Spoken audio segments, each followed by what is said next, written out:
কুমিল্লায় ডেঙ্গু আক্রান্তের সংখ্যা নিয়ে তৈরি হয়েছে ধোঁয়াশা। সরকারি পরিসংখ্যান আর মাঠ পর্যায়ের হিসাবে রয়েছে গরমিল। দায় স্বীকার করে বাসিন্দাদের সচেতনতায় গুরুত্ব দিচ্ছে স্থানীয় প্রশাসন। ব্রেকফাস্ট, টিফিন কিংবা স্ন্যাক টাইমে মজাদার আয়োজন মানে অল টাইম ব্রেড। কুমিল্লায় নিঃশব্দে মহামারীর মতো ছড়িয়ে পড়ছে ডেঙ্গু। সরকারি হিসাবে জেলায় গত 6 মাসে আক্রান্ত 295 জন, অথচ মাঠের চিত্র ভিন্ন। জুন মাসে দাউদকান্দিতে আক্রান্ত 1,500-এর বেশি মানুষ।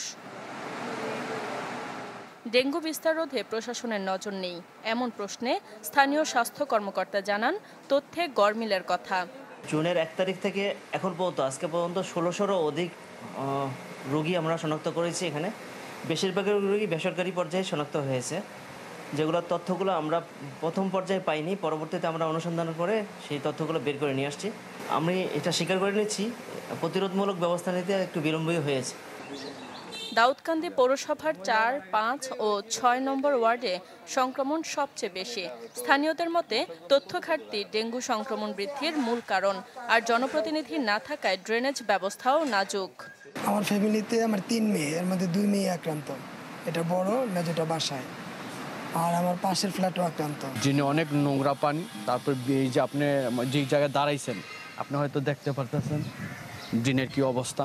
তবে আমাদের এখানে এই যে ড্রেনের এখানে মশা অতিরিক্ত, এই কাজগুলো করা হয় না, যার কারণে মশার উপদ্রব অনেক বেশি। কর্তৃপক্ষ বলছে বাসিন্দাদের সচেতন করতে নেওয়া হয়েছে সব ধরনের প্রস্তুতি।